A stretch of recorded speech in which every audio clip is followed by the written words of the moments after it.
Assalamualaikum warahmatullahi wabarakatuh. Waalaikumsalam warahmatullahi wabarakatuh. Selamat malam semuanya, salam sejahtera untuk kita semua pada malam kali ini. Baik, perkenalkan nama saya Muhammad Rizko Yudi. Saya dari kelompok 5. Saya mahasiswa dari Stikes Ahmad Dahlan Cirebon.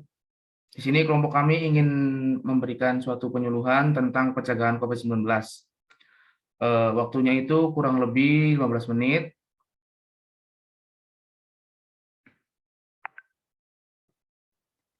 Untuk mempersingkat waktu, langsung saja kita mulai acara penyuluhan kali ini. Mangga untuk pemateri bisa membacakan pematerinya.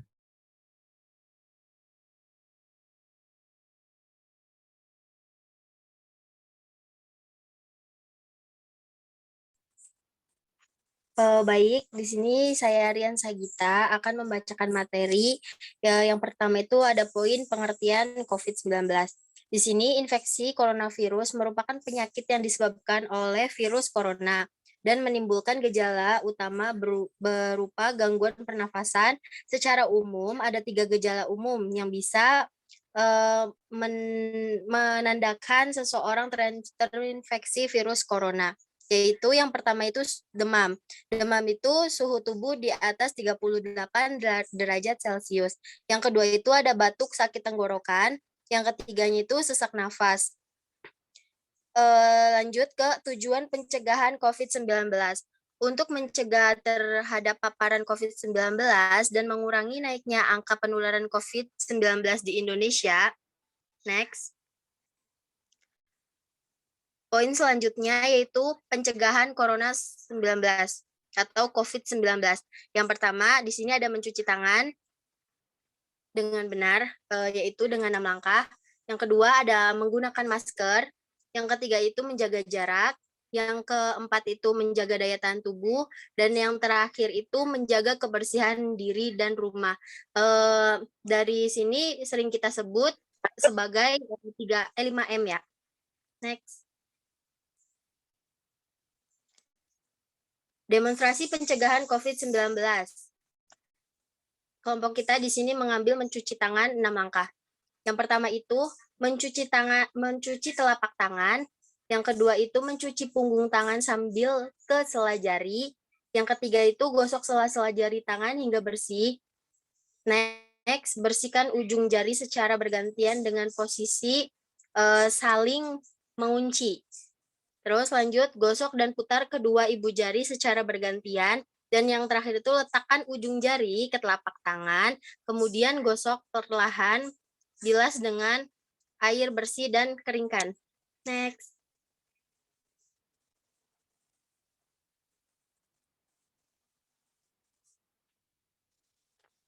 Baik, sekian materi dari kelompok kami.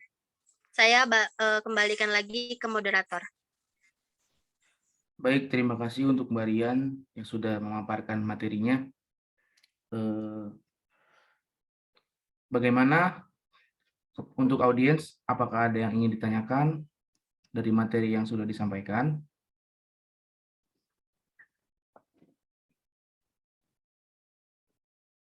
Monggo buat audiens barangkali ada yang ingin ditanyakan.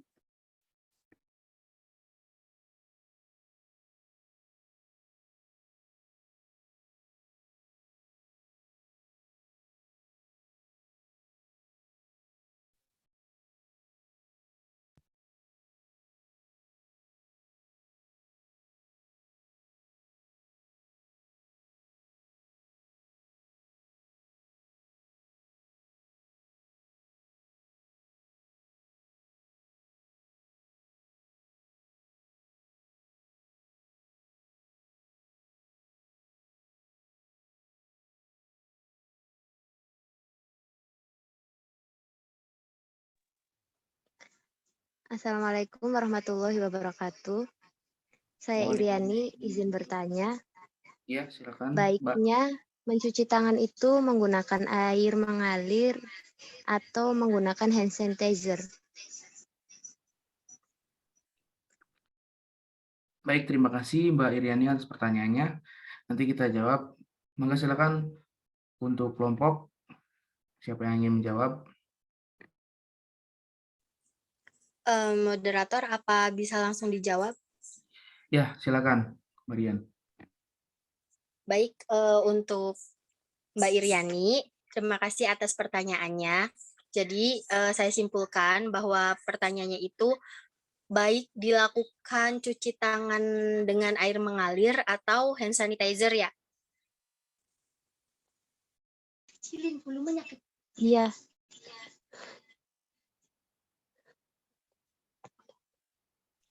Iya, jadi di sini tuh baiknya kita menggunakan air mengalir. Karena misalkan kita menggunakan hand sanitizer, kan hand sanitizer itu ada kayak pemakaian dengan bahan kimia gitu ya. Jadi itu dapat menimbulkan tangan itu kering dan ketika kita mencuci menggunakan hand sanitizer, kita juga harus dalam 5 kali pemakaian hand sanitizer itu kita harus cuci tangan dengan air bersih. Jadi kalau misalkan Mbak Iriani ini lagi di luar, lagi healing-healing gitu kemana, terus posisinya di situ nggak ada kayak wastafel atau gimana, nggak apa-apa menggunakan hand sanitizer, tapi ketika sudah 5 kali pemakaian hand sanitizer, alangkah baiknya itu menggunakan air bersih atau air mengalir. Nah, jadi balik lagi ke pertanyaannya, baiknya itu pakai hand sanitizer atau air mengalir. Menurut saya lebih baik memakai air mengalir ketika keadaannya itu tidak urgent banget. Apakah paham, Mbak Iriani? iya paham. Terima kasih atas penjelasannya. Kembali kasih. Terima kasih untuk Marian atas jawabannya. Baik, untuk yang lainnya, barangkali ada yang ingin ditanyakan, dipersilahkan. Moderator, mau bertanya. Ya, siap Mas. Ya, perkenalkan saya Sambudi. Mau nanya, bagaimana membedakan antara sakit akibat infeksi COVID-19 dengan influenza biasa? Ya, itu pertanyaannya. Baik, terima kasih Mas Sambudi atas pertanyaannya. Mangga silakan untuk kelompok, barangkali ada yang ingin menjawab.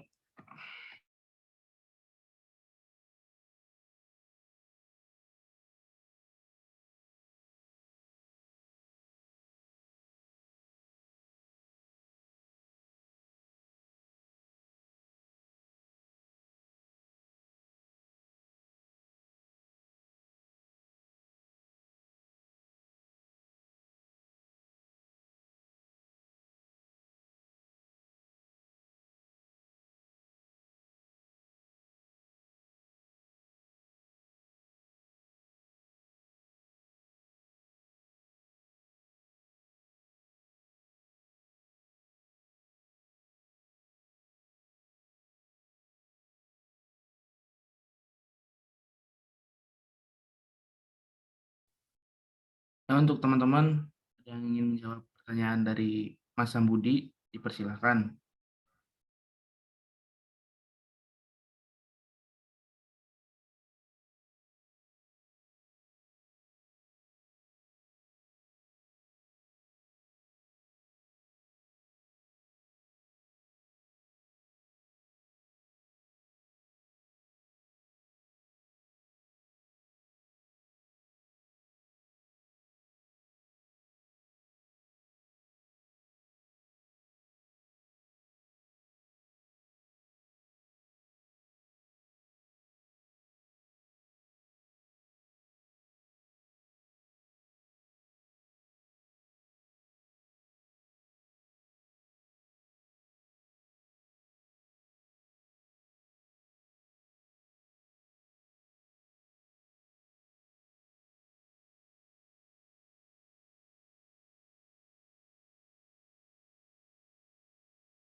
Moderator,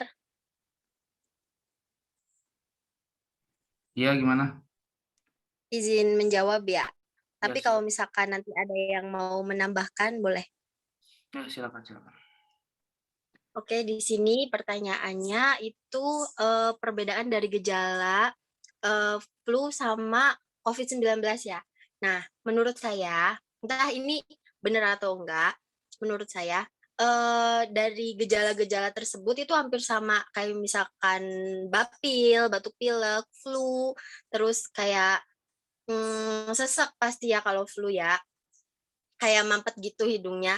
Nah, tapi di sini dari gejala dari COVID-19 sama flu itu perbedaannya satu, kalau flu pasti bergejala, pasti ada pilek, pasti ada demam. Nah, kalau dari COVID sendiri kita itu kadang ada ada gejala, kadang nggak bergejala. Sering didengar kayak gitu kan Mas ya? Jadi di sini perbedaannya itu satu yang itu, COVID itu kadang bergejala dan tidak. Dan yang kedua, pasti gejalanya itu hampir sama, kecuali COVID itu berat atau tidaknya. Kalau misalkan COVID-nya itu berat, biasanya sampai sesak, terus kayak yang kita tahu di sini pasti menimbulkan kematian kayak gitu. Sekian, barangkali ada yang mau menambahkan, silakan. Baik, terima kasih Mbak Rian atas jawabannya. Bagaimana Mas Sambudi? Apakah dapat dimengerti jawaban dari Mbak Rian tadi? Ya, makasih. Baik, sama-sama Mbak Ayu, sama-sama Mas.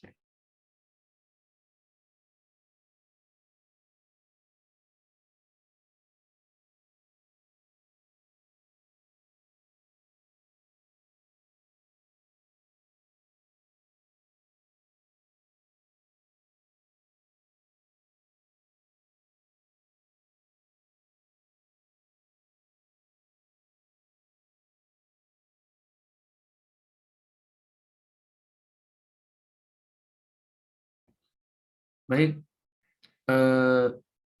kita evaluasi acara tadi ya. Bagaimana Mas Sambudi? Apakah Mas Sambudi masih ingat tata cara mencuci tangan dengan benar tadi ada berapa langkah? Ada 6. Boleh bisa sebutkan? Ada yang bisa menyebutkan?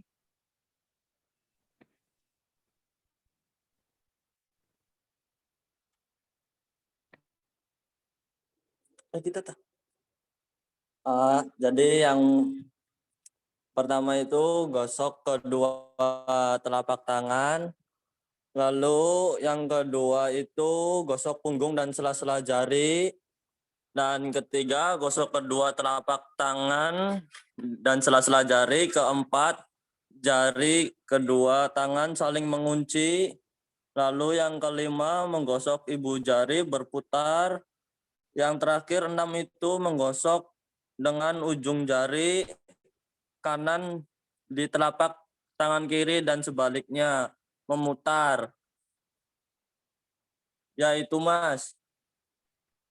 Baik Mas, bagus sekali ingatan Mas Sambudi ini ya. Tadi sudah menyebutkan kembali tata cara cuci tangan, 6 langkah dengan air mengalir dengan benar. Baik, tadi kan sudah diberi penyuluhan tentang pencegahan COVID-19. Nanti jangan lupa diterapkan di kehidupan sehari-harinya ya. Jangan lupa sebelum makan kita mencuci tangan, sebelum beraktivitas kita mencuci tangan, setelah makan, setelah beraktivitas kita selalu mencuci tangan dan jaga prokesnya.